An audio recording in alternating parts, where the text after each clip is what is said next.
आज भी आप पढ़ना स्टार्ट करें तो क्या अगले 50 दिन के अंदर आप कंप्यूटर साइंस जैसे डिफिकल्ट सब्जेक्ट के साथ में जेआरएफ पार कर सकते हैं या नहीं?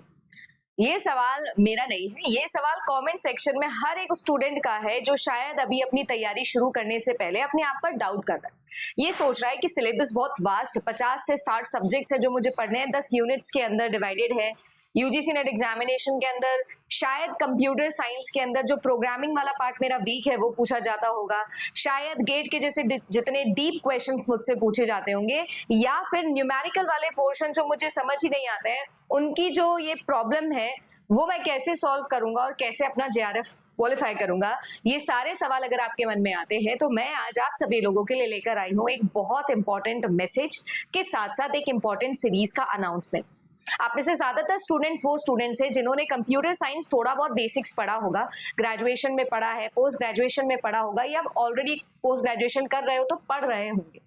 मैं आप लोगों को आज इतनी इंपॉर्टेंट चीजें बताने वाली हूँ, वो ट्रिक्स बताने वाली हूँ जो जीरो टू हीरो आप सभी लोगों को कर देगी। यानी कि अगर आप लोगों ने अभी तक कुछ खास नहीं भी पढ़ा है तो भी मैं आपको बोल रही हूँ कि ये स्ट्रक्चर, ये टाइम टेबल आप फॉलो करिए, आपका अगले 50 दिन के अंदर डेफिनेटली नेट और जेआरएफ के चांसेस जो है वो बहुत ज्यादा ब्राइट होने वाले हैं। ये मैं अपने पर्सनल एक्सपीरियंस से बता रही हूँ। लगभग पिछले 7 साल से मैं कंप्यूटर साइंस पढ़ा रही हूँ, यूजीसी नेट डोमेन के लिए पढ़ा रही हूँ, 4 साल से जेआरएफ अड्डा पर आप लोगों के लिए कंप्यूटर साइंस की वीडियो लेकर आ रही हूँ। तो आज मैं आप सभी लोगों को यही बता देती हूँ कि आखिर आप ऐसा क्या कर सकते हैं। चैनल पर फॉर द फर्स्ट टाइम आए हैं तो मेरा नाम अदिति शर्मा है।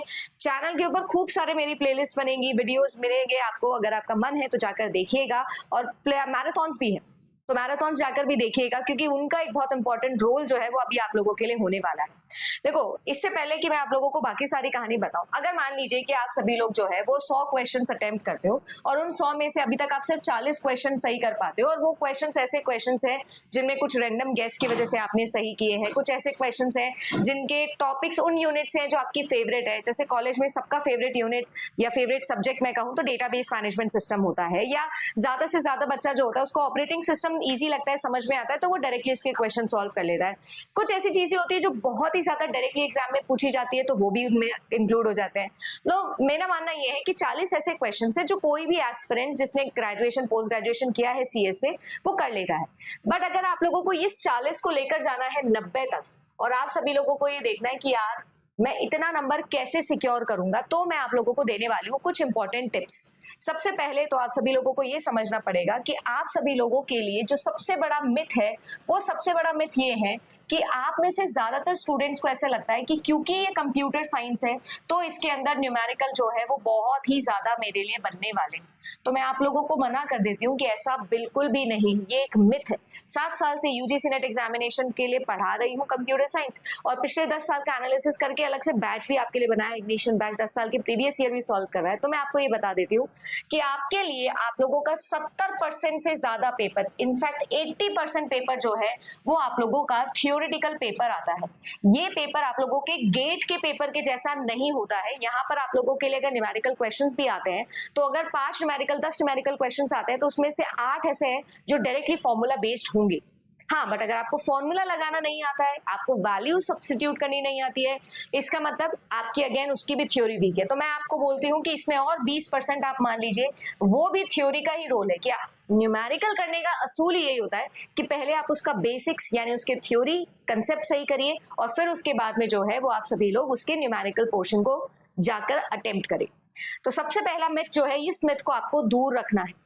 दूसरी चीज जो मुझे लगता है कि बहुत सारे स्टूडेंट्स करते तो हैं वो है प्रीवियस ईयर क्वेश्चंस, बट उनका जो टाइमिंग होता है प्रीवियस ईयर क्वेश्चंस को लेकर वो थोड़ा बुरा होता है।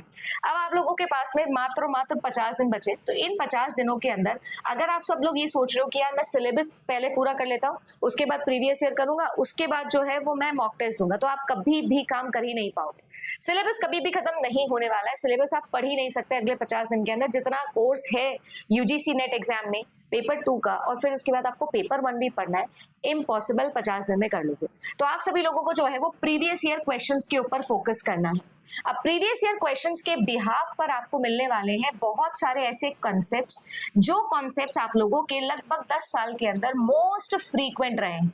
और जब आपको वो फ्रीक्वेंट टॉपिक्स पता लग जाएंगे तो उन टॉपिक्स के बिहाफ पर ही यहाँ पर ये जो आप लोगों का स्कोर है ना, ये वैसे ही 50% बढ़ जाएगा। क्योंकि आप लोगों का यूजीसी नेट एग्जामिनेशन एक ऐसा एग्जाम है जिसके अंदर बहुत सारी चीजें रेपिटेटिवली पूछी जाती है, कॉन्सेप्ट्स रेपिटेटिवली पूछे जाते हैं। नॉर्मलाइजेशन कई बार आ जाएगा, ऑपरेटिंग सिस्टम के अंदर सीपीयू शेड्यूलिंग कई बार आ जाएगा, थ्योरी ऑफ कंप्यूटेशन के अंदर डीएफए आप लोगों के लिए हर बार रेगुलर एक्सप्रेशंस के ऊपर सवाल पूछा जाना, हर बार आप लोगों के लिए डिटर्मिनिस्टिक नॉन डिटर्मिनिस्टिक या डिसाइडेबिलिटी अनडिसाइडेबिलिटी के ऊपर सवाल पूछ, ये फ्रीक्वेंट चीजें हैं। मुझे तो याद है ही क्योंकि ऑफ कोर्स पढ़ा रही हूँ, बट आपको भी हो जाएगी। आप एक बार 10 साल के प्रीवियस ईयर क्वेश्चंस को लेकर बैठो और उन सबको एक बार एक ग्लांस में देखो, आपको रियलाइज होने लगेगा कि ये चीज बार बार पूछी जा रही है। 10 साल के अंदर लगभग मान लीजिए आप लोगों के पास में जो है ऑन एन एवरेज मैं मानती हूँ 15 से 20 बार ये एग्जाम हुआ होगा, क्योंकि एक साल में 2 बार एग्जाम होता है। तो आप सभी लोग उन सबको देख लो। इसके अलावा सेट एग्जामिनेशन के प्रीवियस ईयर देख लो और गेट एग्जामिनेशन में भी जो नेट के आने वाले प्रीवियस ईयर क्वेश्चन है वो देख लो। तो मेरे हिसाब से आधी तैयारी आपकी यहीं पर हो जाती है। ये चीज के लिए मैंने अलग से इग्निशन बैच भी बना रखा है, जो कि जेआरएफ अड्डा एप्लीकेशन पर आप चाहो तो ओनली इग्निशन बैच भी ले सकते हो, वो ज्यादातर आप लोगों के काम आएगा इस 50 दिन के अंदर।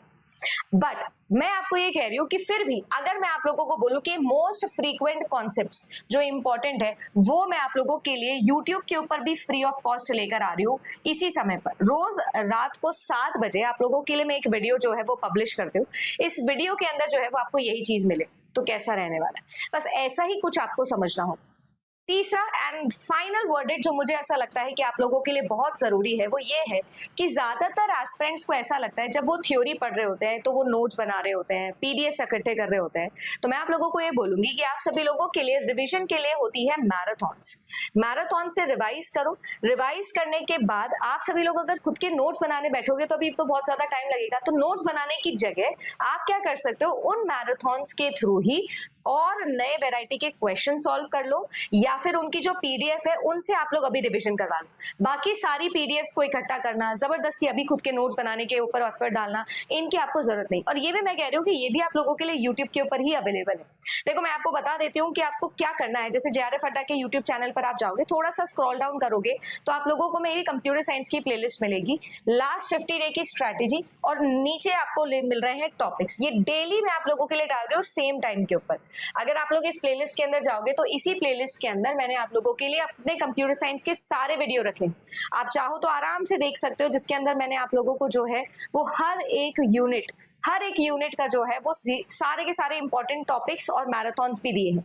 Every single topic, every single marathon, सब कुछ आपके पास में अवेलेबल है, सब कुछ। तो आप मैराथन से रिवाइज भी कर सकते हो, गेट के वो प्रीवियस ईयर क्वेश्चन जो नेट पे रिपीट होते हैं वो भी कर सकते हो। इस सिंगल प्लेलिस्ट से आप लोगों का काम हो जाने वाला है।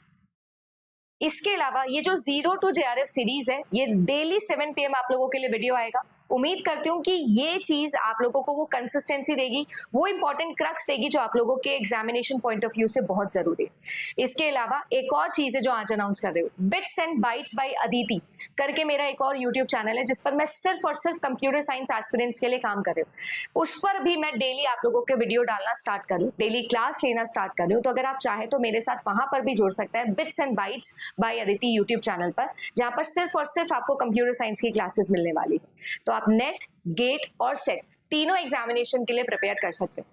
कमेंट सेक्शन में आप अपनी मेरी ऐसी यूनिट बता दीजिएगा मुझे जो आप लोगों को ऐसा लगता है कि यार ये मेरी बहुत वीक यूनिट है, तो मैं उसके लिए अगली मैराथन जो है वो लेकर लाइव आपके सामने हाजिर हो जाऊंगी, अगेन शाम को 7 बजे। उम्मीद करती हूँ कि ये सीरीज से आप सभी लोगों के सिलेक्शन में 4 चांद लगेंगे। कोई भी प्रॉब्लम, कोई भी डाउट है तो जैसा मैं हमेशा बोलती हूँ, comment section is always open and I am always here. Good luck.